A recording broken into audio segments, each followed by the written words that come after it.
All right, so continuing on, the next thing we're going to look at would be estimation of differences between two treatment means.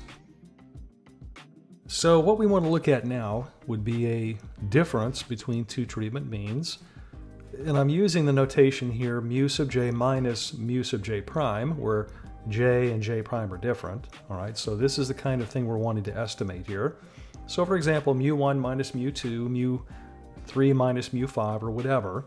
All right, that's the kind of thing that we're wanting to estimate here. Now, an unbiased estimator of a difference between treatment means, mu sub j minus mu sub j prime, is given by the corresponding difference between the treatment sample means. All right, and so look here at the right-hand side. And this is why we had to know how to estimate the individual treatment means first. All right, because we use those in constructing these estimators of, for example, an estimate of a difference between two treatment means. And so y bar sub dot j, that is the mean of the sample of values that or the mean of the observations that receive treatment j, and then y bar sub dot j prime, that is the mean of the observations that received treatment j prime.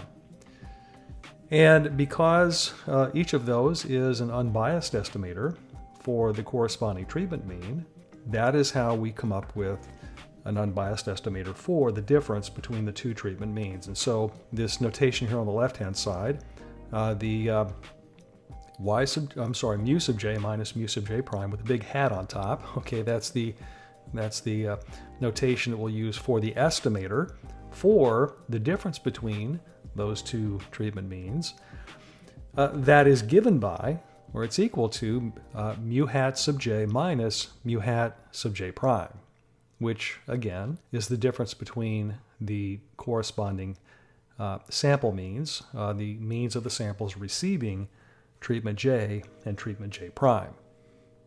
Now, the variance of that difference of sample means, the variance of that point estimator for the difference between the treatment means, in other words, the variance of mu sub j minus mu sub j prime with the big hat on it, it can be shown that that's equal to 2 times sigma squared over r, where again r is the number of blocks, the number of replications in this case, and sigma squared is again the variance of the error term. All right. Now, once we have this expression for the variance of our point estimator, we take its square root and we get this expression for the standard deviation of mu sub j minus mu sub j prime with a big hat. Okay, now, one of the important things to point out here, to notice, is that these expressions, the variance and the standard deviation of the estimator of mu sub j minus mu sub j prime, these expressions do not involve the block variance sigma squared sub beta. They only involve the error variance sigma squared.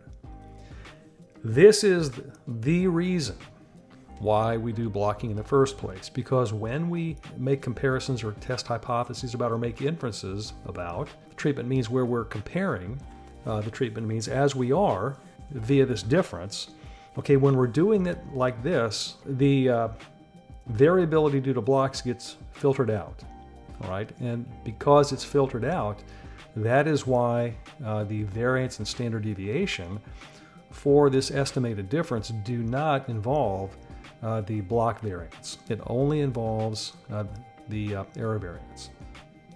All right, and so that's because of that, we're going to get more precise estimators than would be the case if we did not block or didn't account for blocking. And we'll also have hypotheses tested are more powerful, again, because that variability that is due to blocks is being filtered out, because essentially what we're doing here is we're able to make comparisons within blocks and then pool those comparisons across blocks to get our estimators. Now, it may not be obvious that that's what's happening here, all right, but underlying all the mathematics, that's actually what's happening, all right. And when we take these differences between the two treatments, treatment J and J prime, within a block, then that block variability gets subtracted out or cancels out. So we have these expressions for the variance and the standard deviation for the estimated difference between the two treatment means. But because the error variance is unknown, and again, that's the only variance component that's that is here in these expressions for the variance and the standard deviation. But because we don't know sigma squared, we cannot calculate the actual variance and the actual standard deviation for that point estimator. And so what we have to do is we have to estimate the variance and the standard deviation. Now we can do that because we have estimators for sigma squared and sigma squared sub beta. And so estimators of the variance and the standard deviation of the estimator of the difference between treatment means are given by the following expressions. So the estimated variance of the estimated difference between mu sub j and mu sub j prime is 2 times the mean squared error divided by the number of blocks.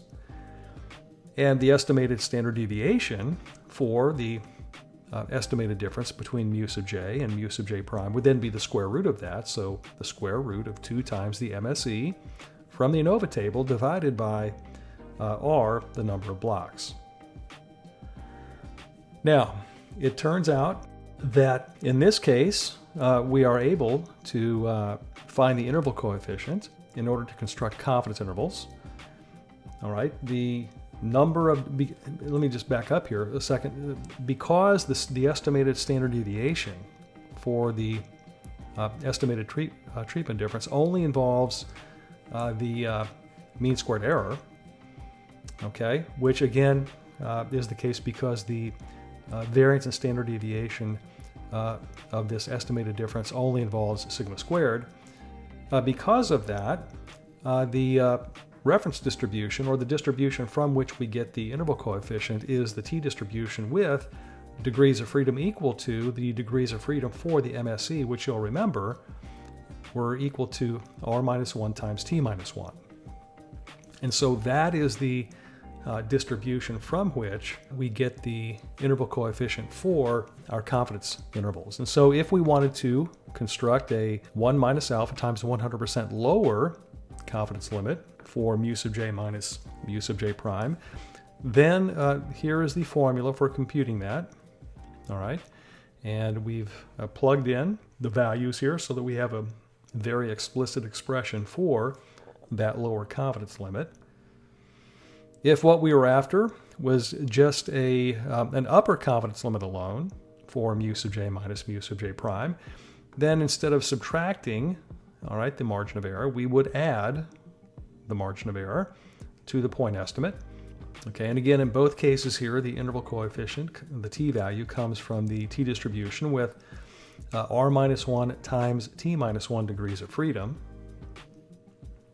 And then if we needed a two-sided confidence interval for the difference between the treatment means, then we would use the following. Here's the formula for the two-sided confidence interval estimate of mu sub j minus mu sub j prime. All right, so we start off with our point estimator, and then we go a distance to the left and to the right. In other words, we subtract and we add a value that is equal to the margin of error for the interval, and that margin of error, as we discussed previously, is equal to the product of the interval coefficient and the estimated standard error of our point estimator. And as we stated a minute ago, the interval coefficient comes from the t-distribution with degrees of freedom equal to r minus 1 times t minus 1. And let me just point out something just so that we can be really careful. When we're constructing a two-sided confidence interval, notice that we have alpha over 2, right? So we're putting half of that alpha in the left tail, half of the alpha in the right tail, all right? And so the interval coefficient here is the upper alpha over 2 percentage point from that t-distribution with degrees of freedom equal to r minus 1 times t minus 1. If I go back a couple slides, then again, if what we want is a lower confidence limit alone, all right, then notice that we do not divide that alpha by 2, all right, and so the interval coefficient here would be the upper alpha percentage point of the t-distribution with r minus 1 times t minus 1 degrees of freedom.